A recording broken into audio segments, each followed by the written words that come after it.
Cloudcast Media.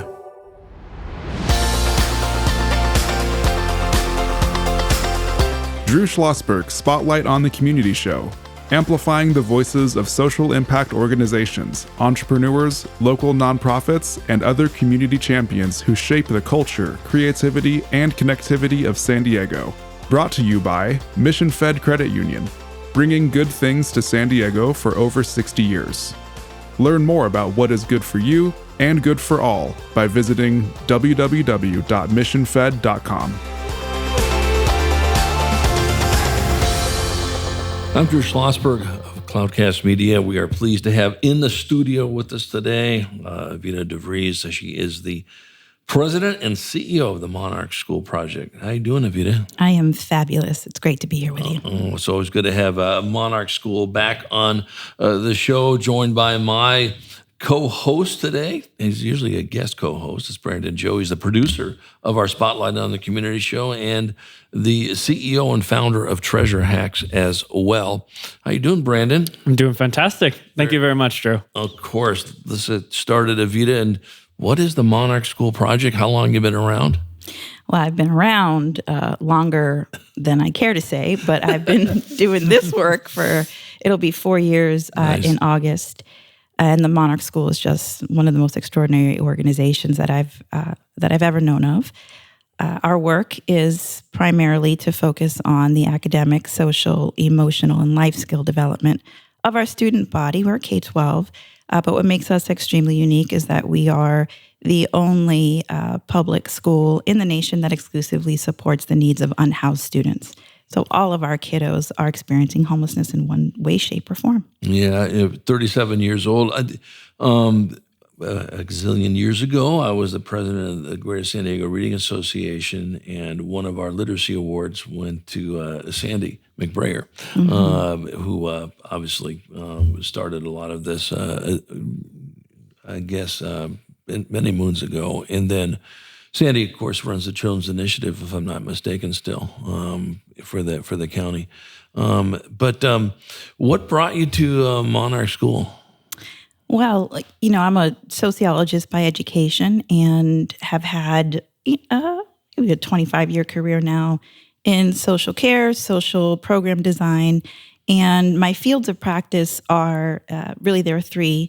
One is anti-poverty work, one is anti-segregation work, and the other is really focused on scaling effective social programs and initiatives. And so I was doing really important work for a fabulous organization called Spring Impact, working globally. And when the pandemic hit, I realized I really want to be doing something that is going to feel like I can wrap my arms around it.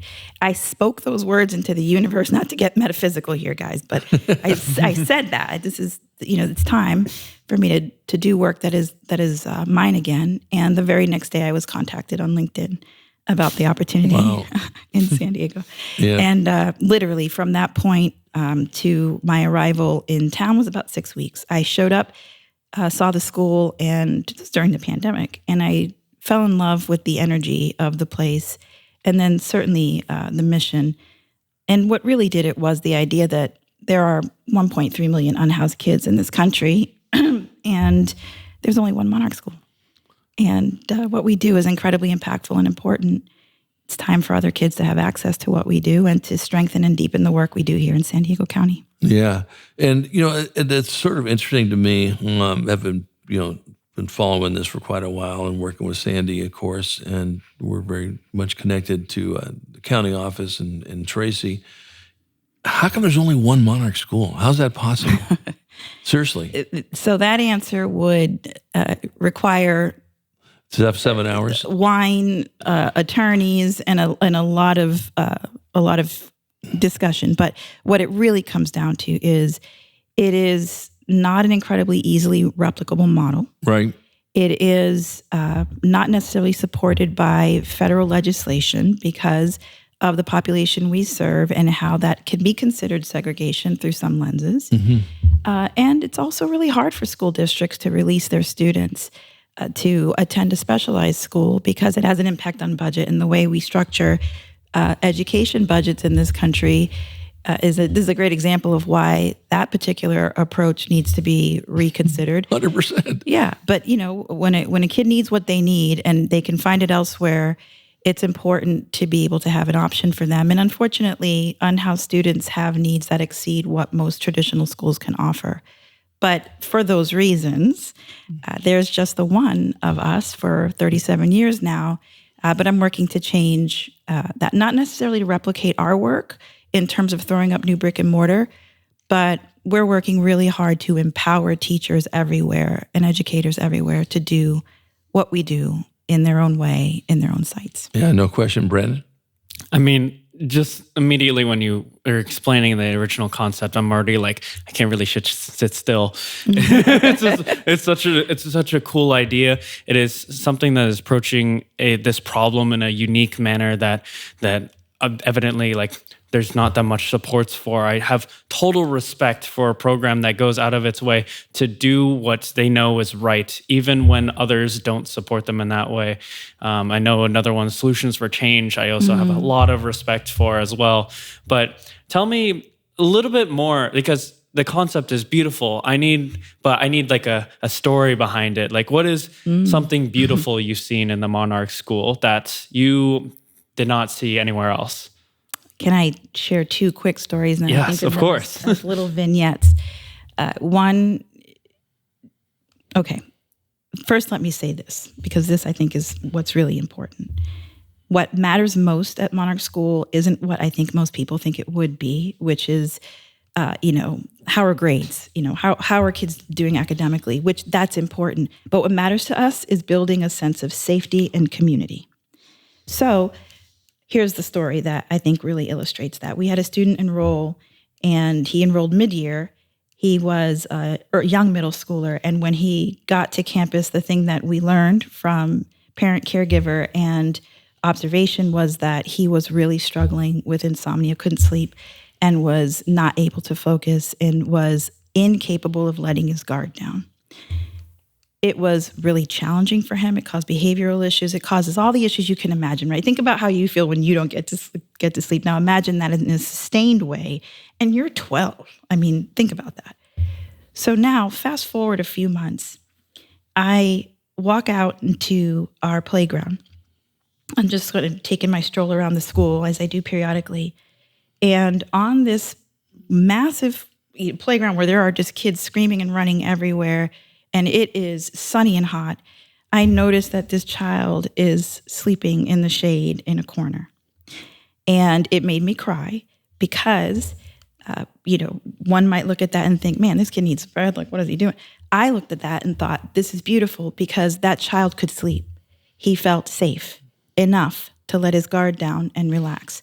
That, to me and to us at Monarch School, is an extraordinary example of impact and success. That to us is what we measure, because we created and continue to create the environment that allows that child to feel whole. And what happens after that? Well, guess what? He's going to go to class and be aware and open and receptive to learning. Because it's not the schooling that's the problem. It's being able to be the person that can take in the stuff that they're taught. And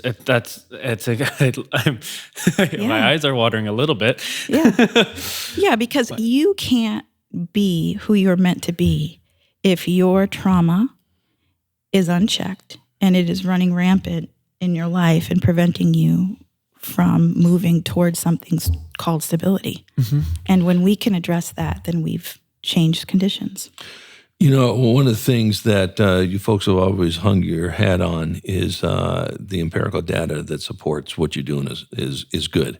The amount of kids that go to 2- and 4-year schools, the amount of kids that graduate from it, the amount of kids that maybe come back and want to work with you folks somewhere down the road on that. And you're spot on, Afira, when it comes to that.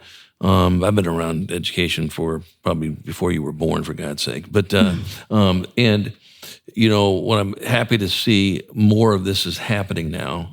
It's about time it does. We're actually focusing on the individual kid, right? Where, what are you interested in learning? How about that? Not interested in what we think you should learn. We think what you're interested in, which will change from 4th to 5th grade to 6th to 7th and 8th and all that. And so I'm really glad to see that's happening. A lot of learner-centered stuff going on in this aspect of it. You guys have always been at the top of your list on this stuff here. And you look at every one of these kids, they all can learn, they all can succeed if given the right, tools and the nurturing and the love. Talk about how important that is. It is essential. It's critical. And I would position that as the key difference. Yes. In what a student at Monarch School that is managing the condition of homelessness experiences in our environment, in contrast to what they would experience in a traditional school setting. And here's why. When you are struggling with the kinds of challenges our students often struggle with, going to school in a traditional school setting means hiding, right? It means staying out of the way, flying under the radar, and not positioning yourself so that you're incredibly visible, because that's the last thing you want. It's scary and it's dangerous, and you understand that. Well, all kids, your kids, my kids, any kid, needs to feel like an individual who understands their potential and their capacity and their gifts if they intend to grow into stable adulthood. Every single child on the planet Earth needs that.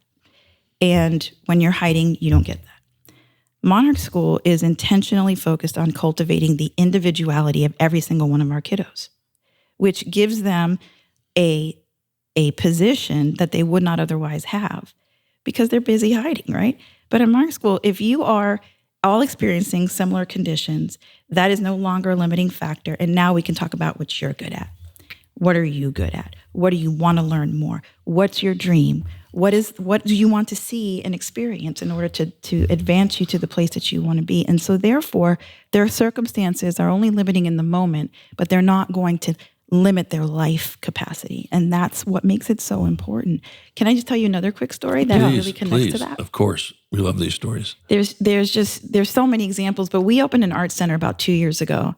And on the day of the grand opening, we had the kids come in and really kind of break it open for us. They named it, they did all the work. It's called the Chrysalis. And in walks the big man on campus, one of our students who was really, really popular because he's an incredible athlete. And he's an 8th grader at the time. But he comes in with his little entourage and he makes a beeline for the piano in the corner. And when he sat down at the piano, everybody just thought, oh, he's, kind of joking around. It's a party atmosphere. And all of a sudden he starts playing, and he plays beautifully. And nobody understands how this is happening. So, our jaws are dropping. Like, my jaw should never drop, right? I should be the cool one that is just prepared for anything. But we're all just standing like, what is happening? And I said out loud to him, hey, how do you know how to play the piano? Well, he told me and us that he'd been watching YouTube videos about playing the piano since he was little because his mother used to love that music. And he would mimic the keys. And that day was the first day his fingers touched a real keyboard. Now, I want you to think about what that means for that little boy, right? We and a couple of lessons out of that. One is we had pegged him as an athlete. He is that and more than that. And we gave him access to something that he had always dreamed of having access to as an individual human being. And he is now doing incredibly well, living a life that's about who he is and what his potential is. So. Yeah, we come back from break. Afira, definitely want to chat more about those stories. We always save time at the end to what our listeners can do to support your efforts. Donate, volunteer, play piano, whatever the case may be, everything in between as well on that. The work that goes on at Monarch School Project is, absolutely should be photocopied 4 billion times. We talked about that earlier. And we know how much learning the traditional schools can get from what goes on at that school, because you're never going to convince me that you can't teach the same way, for every single kid for that matter. When we come back, we're going to continue the conversation with Afira DeVries. She is the president and CEO of the Monarch School Project. I'm Drew Schlosberg of Cloudcast Media. You're listening to another edition of Drew Schlosberg Spotlight on the Community Show. We are the nation's longest running community podcast, now in our 18th year. Brought to you by Mission Fed Credit Union for 6 decades.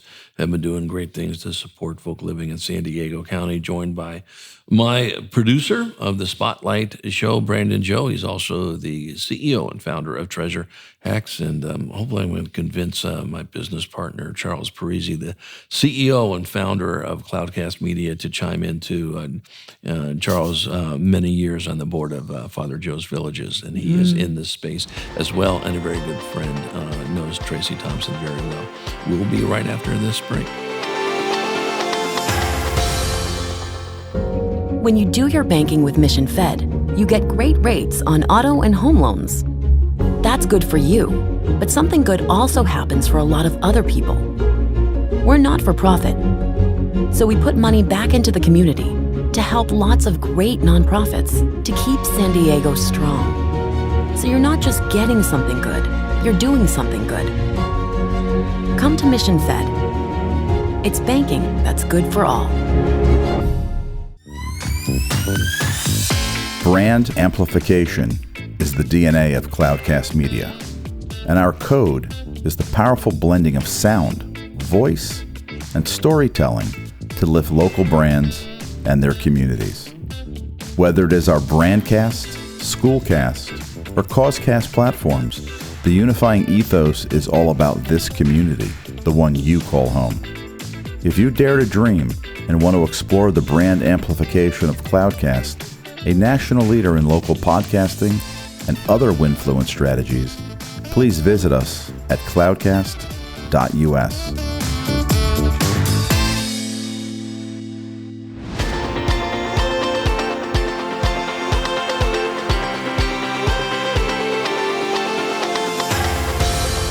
I'm Drew Schlosberg of Cloudcast Media. You're listening to another episode of Drew Schlosberg Spotlight on the Community Show, the nation's longest running community podcast, brought to you by Mission Fed Credit Union. We've been doing great things for more than 6 decades in San Diego County. We are honored to have Afira DeVries in the studio, the president and CEO of Monarch School Project. Joining me as my business partner and the CEO and founder of Cloudcast Media, Charles Parisi.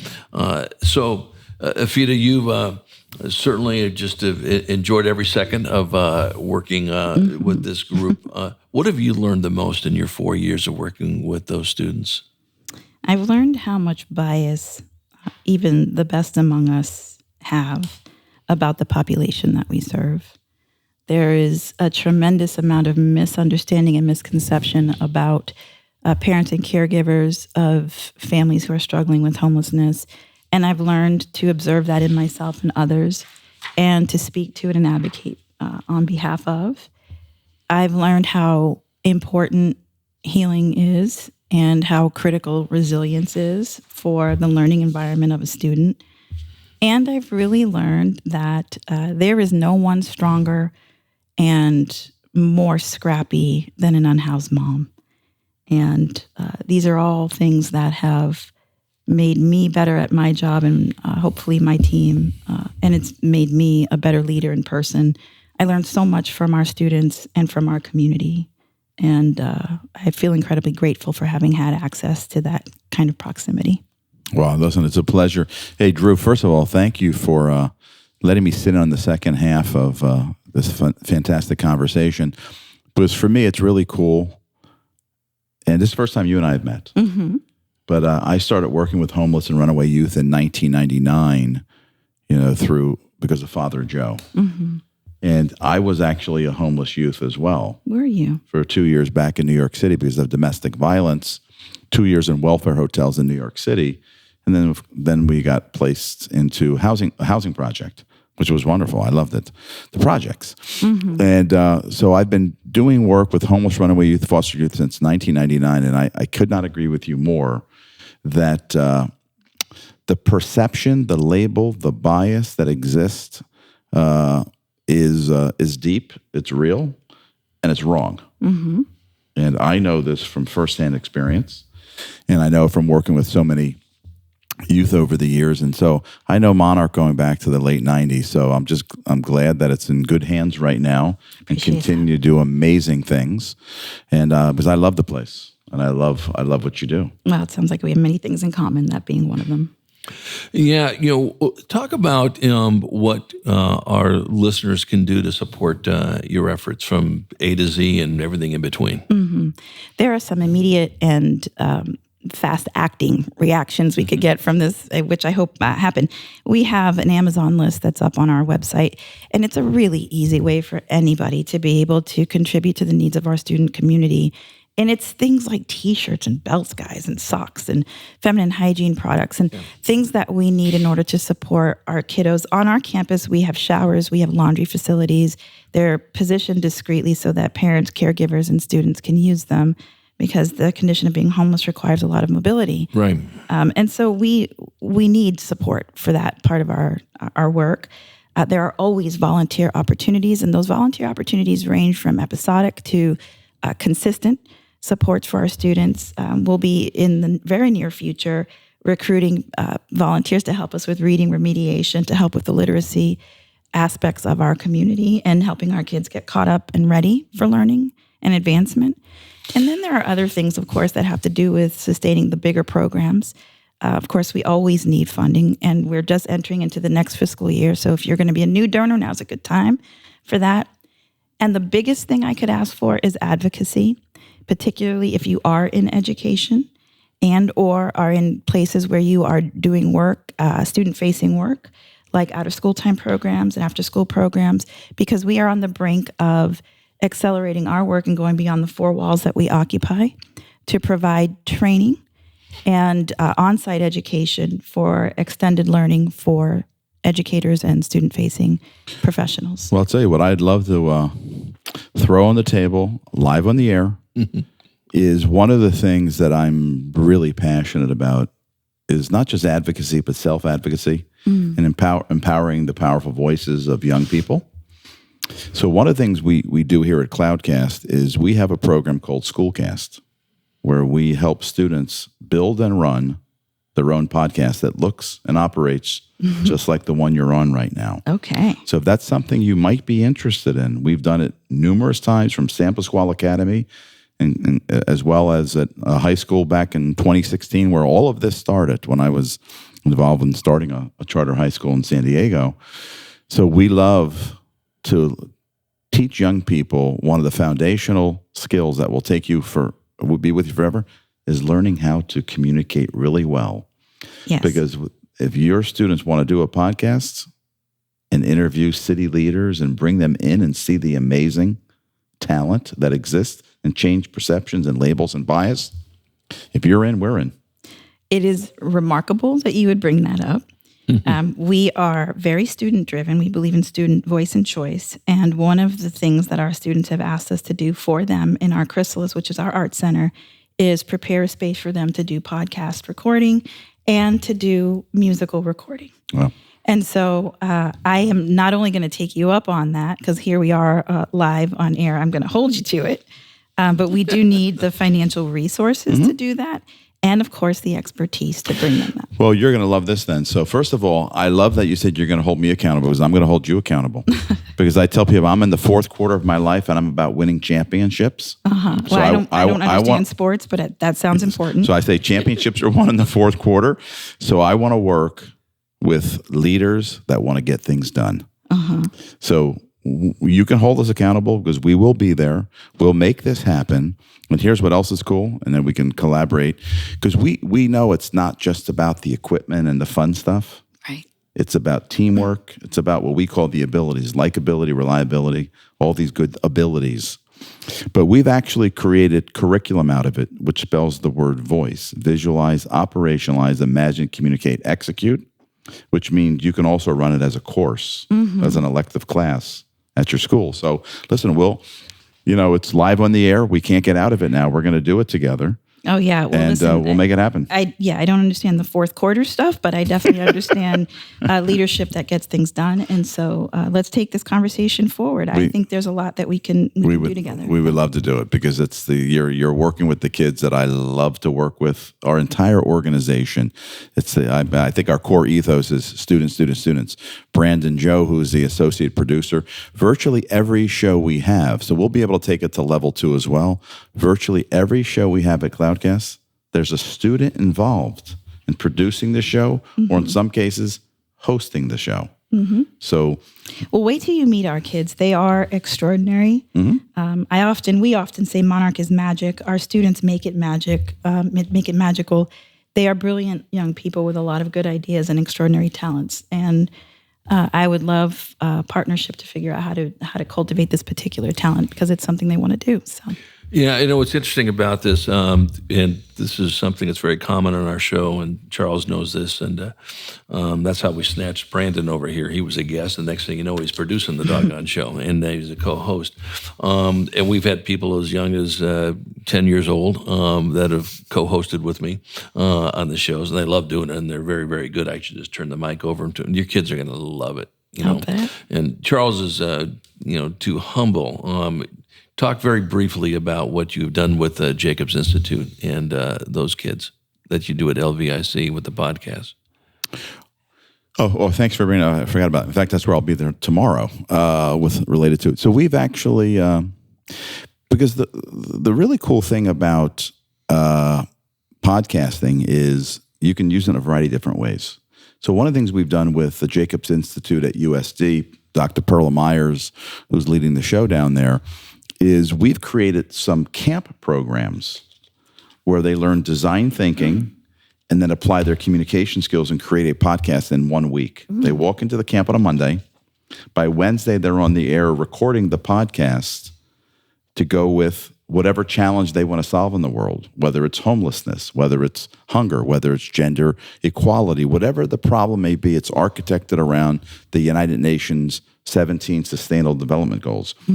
So we built that camp program. Now we have another camp program specifically for middle school and high school girls that involves podcasting. That's called SheEO, and that's a camp we've built. Then we have another camp that's being unveiled back east in our Atlanta operation now with Morehouse called DOUGH, D-O-U-G-H, which is about entrepreneurship.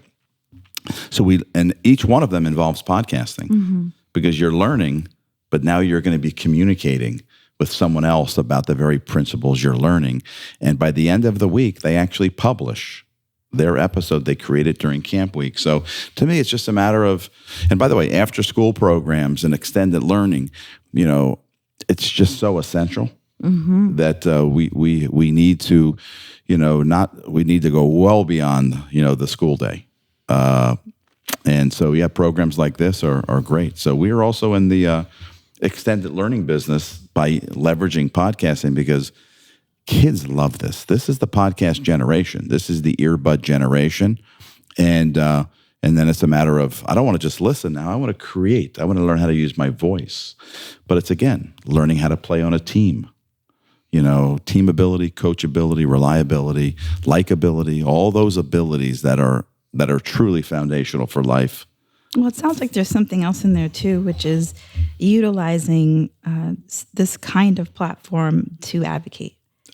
And absolutely, that feels also incredibly important because advocacy 100%. Advocacy is a healing mechanism for no question people about who it. are representative of an experience that others are experiencing and don't have voice for. So there's no question. You hit the nail on the head, and then when they learn how to the self advocacy piece, and one by one changing perceptions. If a mayor, forget about mayor. I don't want to talk about mayor because the mayor probably already understands.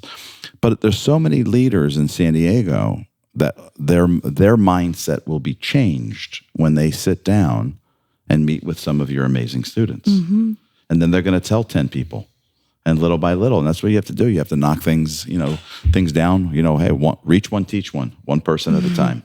I like that. Right. So anyway, we're here with you shoulder to shoulder. How do we get a hold of you? Oh, you can just find us at Monarch School our website's pretty easy to just Google us, Monarch School, and there we are. We're the only one in the country, so we're not easy to miss. Right, exactly. What else would you want to add? What else can we do for you? Well, we have some performances coming up throughout the next year at the Chrysalis, which is our art center.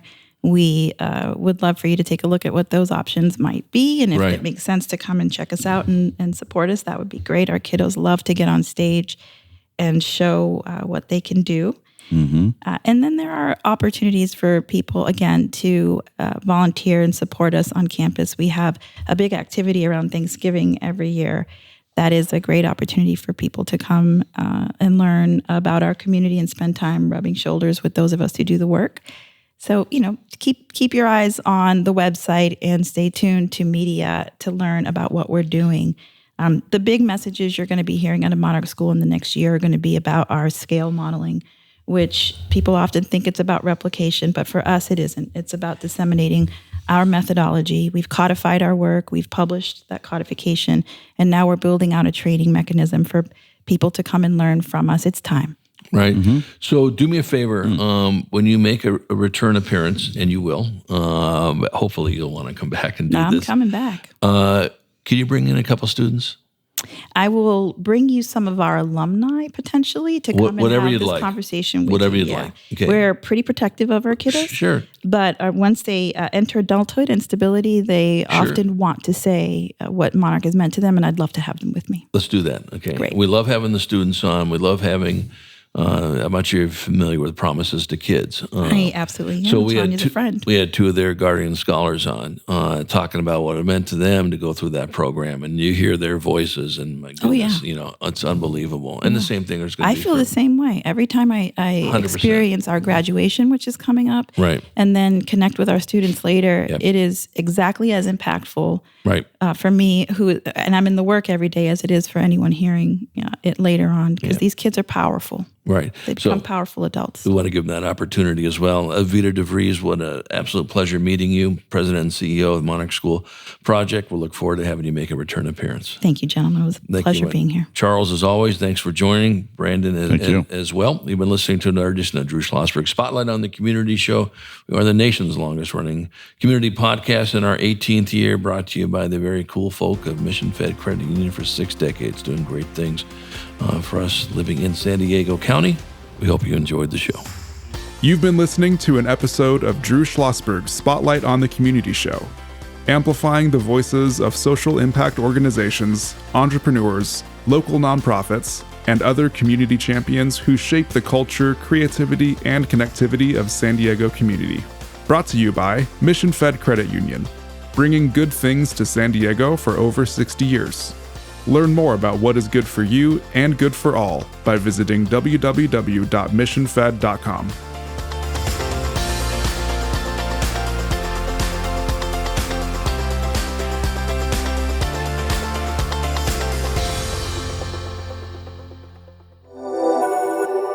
Cloudcast Media.